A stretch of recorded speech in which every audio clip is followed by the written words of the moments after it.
What's good, y'all? Shagamaka. Welcome back to my channel. Make sure you leave a like, comment, and subscribe. And if you're new, make sure you subscribe. I'm trying to hit 1,000 subscribers, and every subscriber helps. Over here on this channel, we make daily NBA content. So if you enjoy the NBA as much as I do, please subscribe. And the Philadelphia 76ers are actually the best team in the NBA. And you'll know what I mean by that if you saw my video yesterday. But yeah, the Philadelphia 76ers are 5-1. They have the #1 ranked defense, the 17th ranked offense. Joel Embiid is having an MVP year. Ben Simmons is still playing well. Tobias Harris had a resurgence, and they're just looking, really, really well. And I wouldn't be shocked to see them in the finals this year, or at least the Eastern Conference Finals.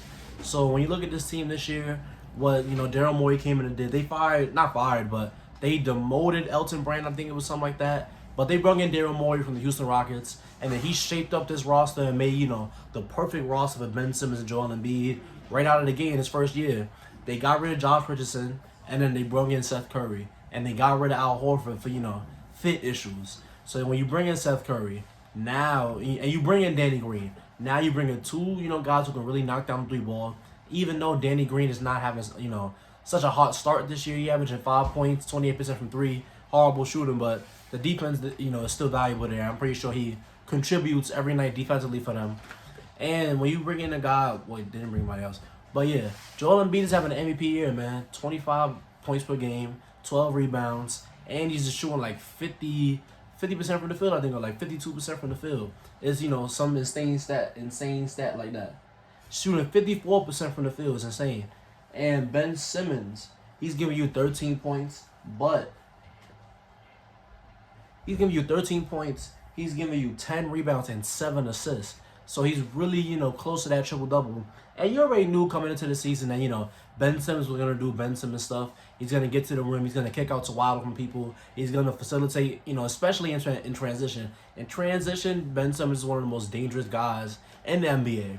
So when you unlock, his potential by letting him get the full runway to the rim, it's going to look amazing. Now, in the half court, I have noticed that they are using Ben Simmons less than what I saw last year, because now with a guy like Seth Curry who can create his own shot and knock down the three, when you run a pick and roll with Seth Curry and Joel Embiid, now Joel Embiid can pop out to the mid range, pop out to the three, because now the ball handler is actually a shooting threat. Whereas with Ben Simmons and a Joel Embiid pick and roll, you don't have to worry about Ben Simmons shooting, so you can load up on Joel Embiid and lock him up real quick.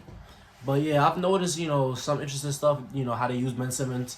I've seen him in more of an off-ball role. Obviously, he's still, the primary ball handler, but I have seen numerous plays where Seth Curry is the main ball handler for the play, and Ben Simmons is just standing off on the side or standing off in the wing or the corner, and they're using him in a lot of cutting actions now. And I think that's really great for Ben Simmons because, it makes offense, easier for him. He doesn't have to be, the main ball handler literally every single play. Not saying he was last year, but him in a more off-ball role is really, really nice to see.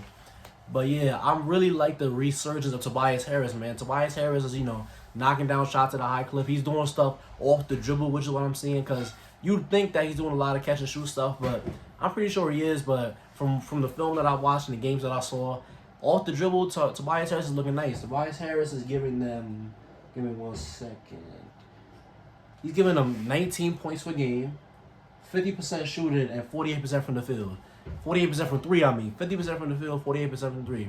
That's amazing, man. Now, Tobias isn't some lockdown defender or anything like that, but if he can give you consistent production scoring-wise, Philadelphia is going to be, a huge, huge threat. And the guy I want to shout out, Shake Milton. He's giving them 12 points, great efficiency. And Shake Milton is a great off-the-bench option. He really can, get his own shot off the dribble. He really can knock down, catch and shoot threes. He can get to the rim. Shake Milton is just the guy you want as a six-man. And he's improved a lot since last year, from when he came in the league. And let me see. You hope that Tyrese Maxey can, be a good off-the-bench option for them, but so far this season, he has not having a hot season. He's given them about 5 points, in 14 and a half minutes, so that's not, nothing too crazy, but you would like to see him get, more of an opportunity. But honestly, if things are rolling, maybe the rotation is fine the way it is right now. And I'm very disappointed to see that Matisse Thybulle is only getting like 10 minutes a night. He averaging 10 minutes a night right now. And, it's just really disappointing because, I was hoping he would take the next step from last year. But from where he showed us that, he's a great defensive rookie. I was hoping that his offensive game would take the next step, but it just hasn't, that has resulted in him getting, less minutes in the rotation. But yeah, what I really like about this Philadelphia team, they finally got spacing for Joel Embiid. Now, Joel Embiid, you dump it down to him in the post. He backs his guy down, and it's Joel Embiid, so you gotta double team him every time. Not literally every time, but every most of the time you have to double him.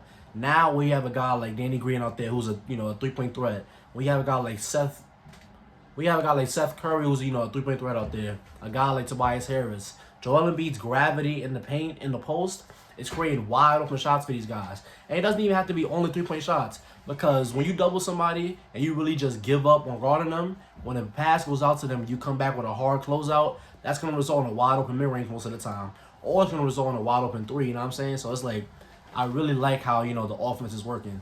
But the offense is 17th in the league because, I don't know, I really can't explain that, but the offense is 17th in the league because Ben Simmons, he's not, a great shooting threat. So there are some plays where if the Joel Embiid post stuff doesn't work, and they can't, and the team plays good on the closeout after the double with Joel Embiid, that I can see that that offense being a little stagnant sometimes. But for the most part, it really works, man. Joel Embiid, being an MVP candidate, and with Ben Simmons, Joel Embiid in the same starting lineup, the defense is always going to be amazing. Ben Simmons can guard 1 through 4, maybe 1 through 5. I think Joel Embiid is a monster paint protector, and it's really rough to score on that team. And they have the second opponent points per game this season. That's just amazing stuff. So Philadelphia, they're not quite my pick to go to the finals, but I do have the Milwaukee Bucks going to the finals. But I would not be surprised to see Philadelphia in the finals one bit. And with every game that goes on, they're becoming more and more the favorite, and I'm not surprised at all because the defense is great. The defense is not even great. The defense is amazing, all world.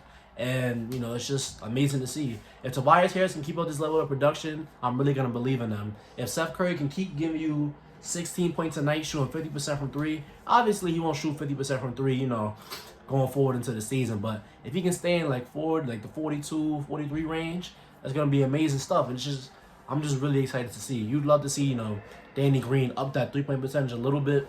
But as long as these guys keep playing this way, I'm very excited for this Philadelphia 76ers team, and they deserve more respect because I don't see a lot of guys talking about them. But yeah, if you stay to the end of this video, thank you. Don't forget to like, comment, and subscribe, and I'll see you on the next one.